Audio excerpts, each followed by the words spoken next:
물어봐야 돼요. 우리가 아무리 부동산 전문가라고 해도 거기 오래 살고 있는 꼬마 애들, 초등학생들보다 전문가일 수는 없습니다. 인터넷만 보고 인터넷만 믿고 부동산 투자를 하시려고 하시는 분들이 정말 많습니다. 저도 한때는 인터넷에 나와 있는 그런 거래가, 가격, 숫자들만 보고 투자를 하면 안전하지 않을까라는 생각을 했던 순간들도 있었는데요. 저 역시도 그 정보만 믿고 부동산 경매에 입찰을 하려고 하다가 큰일 날 뻔했던 적도 있고, 실제로 주변에서 큰일 난 사람들도 많이 만났기 때문에 그런 이야기를 오늘은 좀 해보려고 합니다. 최근에 있었던 분당 4억 실거래가 오류 사건과 또 제가 겪었던 실수할 뻔한 투자 이야기 한번 들려드리도록 하겠습니다. 뉴스가 하나 나온 게 있죠. 분당 9평 21억 뭐 이렇게 해서 나온 게 있는데, 최근에 이제 분당에 있는 아파트가 84, 방 3개, 화장실 2개, 이 아파트가 21억 4천만 원에 거래가 됐다는 뉴스가 떴습니다. 저도 그 기사 보자마자 와, 이거 진짜 심상치 않다 싶었어요. 분당 재건축 이제 진짜 시작인 건가? 이제 불이 붙은 건가?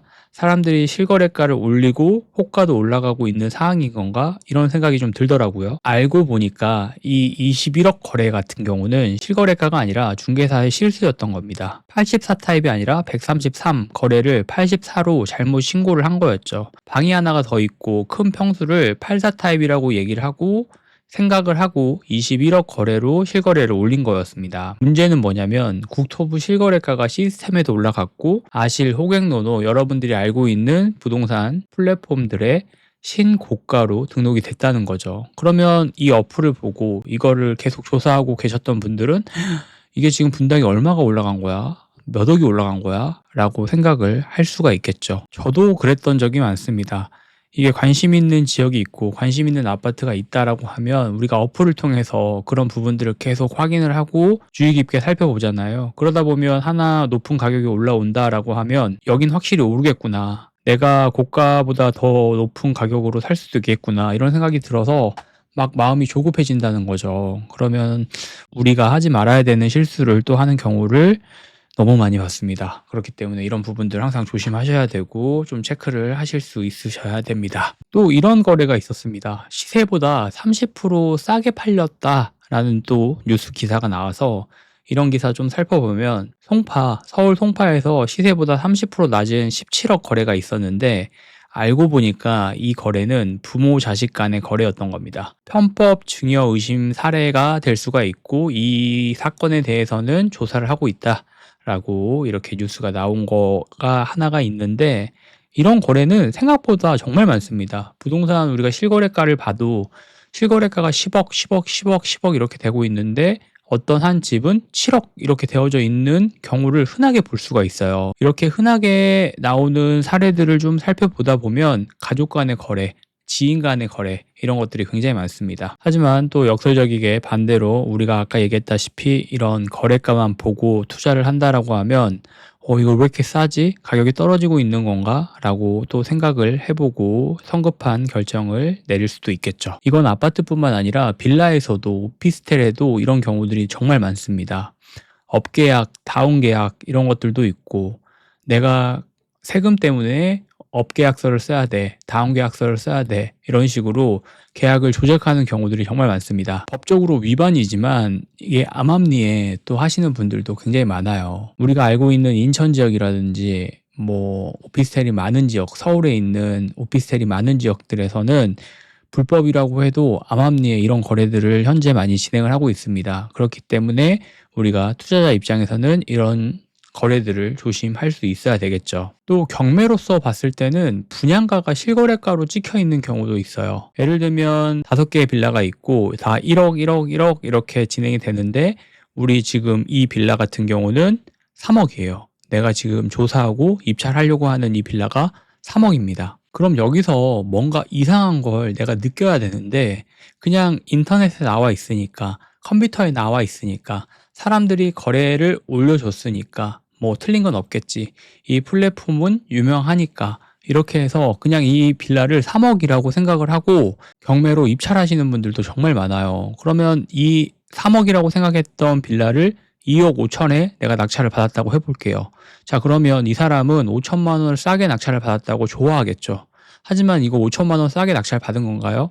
타 비슷한 연식, 비슷한 방 구조, 비슷한 빌라들은 1억에 지금 팔리고 있는데 내 빌라만 분양가로 3억에 찍혀 있는 겁니다. 분양가는 그냥 사람들이 내놓는 가격이에요.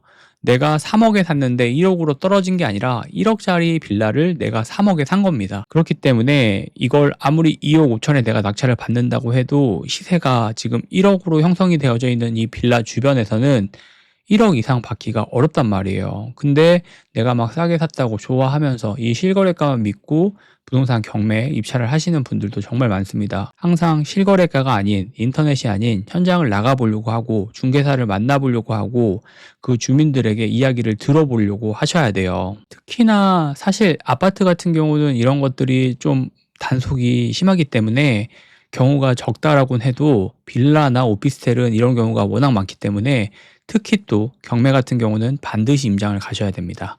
눈으로 볼 수 있는 것들이 있고 눈으로 볼 수 없는 것들이 있기 때문에 눈으로 볼 수 없는 것들을 우리가 현장이나 사람들의 인터뷰를 통해서 좀 확인을 해보고 전달을 받으려고 노력을 많이 해보셔야 돼요. 저도 뭐 그렇게 조사했던 경우가 없지 않습니다. 뭐 실거래가만 보고 여기 아파트는 내가 잘 알고 있는 아파트니까 확실히 오르겠구나 라고 해서 임장도 안 가보고 입찰을 준비했던 적도 있어요. 근데 막판에 뭔가 좀 찜찜하더라고요. 뭔가 좀 이상하고.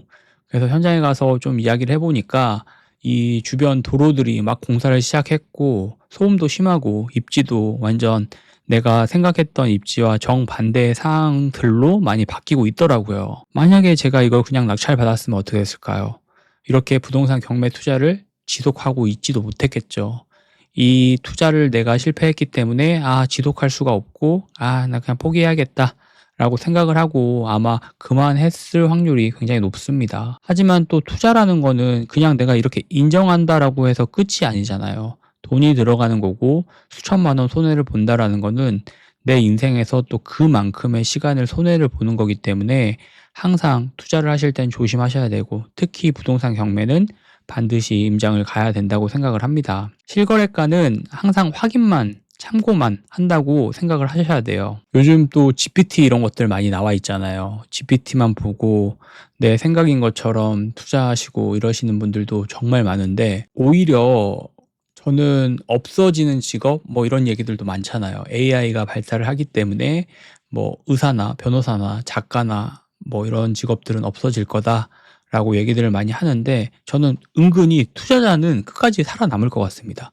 투자는 이 AI로 진행을 할 수가 없어요. 인간과 인간과의 어떤 미묘한 심리 싸움도 있고 미묘한 감정 같은 것도 있기 때문에 저는 의외로 이 투자자라는 직업이 가장 끝까지 살아남지 않을까라는 생각도 요즘 뭐 AI, GPT 관련된 기사들이 나오면 좀 그런 생각들을 하기도 합니다. 그리고 주민 인터뷰 이거 되게 좀 대수롭지 않게 생각하시는 분들이 있는데 저는 정말 중요하다고 생각을 해요. 물어봐야 돼요. 우리가 아무리 부동산 전문가라고 해도 거기 오래 살고 있는 꼬마 애들, 초등학생들보다 전문가일 수는 없습니다. 그 지역을 가장 잘 아는 사람들은 그 지역에 살고 있는 사람들이에요. 그렇기 때문에 그분들한테 인터뷰를 좀 통해서 내용에 대한 부분도 전달을 받을 수 있어야 돼요. 여기 밤은 어때요? 밤에 소음이 좀 있나요? 층간소음이 심한가요? 살긴 어떤가요? 이런 것들을 좀 물어보실 수 있으셔야 돼요. 그게 귀찮아 보이고 그게 좀 힘들 순 있어도 결국은 내 돈을 지키는 유일한 방법이고 결국은 내 가족을 지키는 유일한 방법이라고 저는 생각을 하고 있습니다. 저도 임장 수업이나 이런 것들 하다 보면 어떤 한 분은 컴퓨터, 노트북 들고 오셔서 여기 실거래가, 수요, 입지 이런 것들을 막 파악하고 숫자로만 투자를 하시려는 분들이 있어요.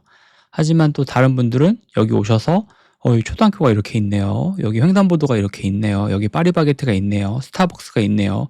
이런 것들을 보시는 분들이 있는데 저는 후자가 훨씬 더 투자를 잘한다고 생각을 합니다. 숫자보다는 사람들이 좀 어떻게 생각을 하는지 그리고 그 사람들한테 우리가 그 물건을 파는 거잖아요. 그렇기 때문에 굉장히 중요한 사항이 될 수가 있습니다. 실거래가, 앱 정보, 뉴스 다 참고할 수 있고 부동산 투자에서는 중요한 요소가 될 수가 있습니다. 하지만 우리가 하는 투자, 우리가 진짜로 하려고 하는 투자는 내 발 밑에 있는 내 발로 만든 정보가 있어야 된다고 생각을 합니다.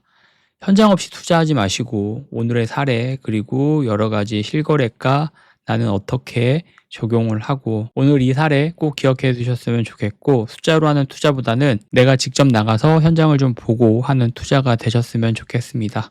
결국 내가 누군가한테 판다라는 것도 누군가한테 산다는 것도 사람한테 사는 거고 사람한테 파는 거잖아요.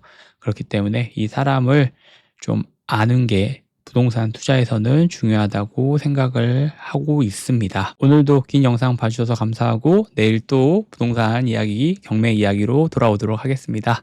긴 영상 봐주셔서 감사합니다.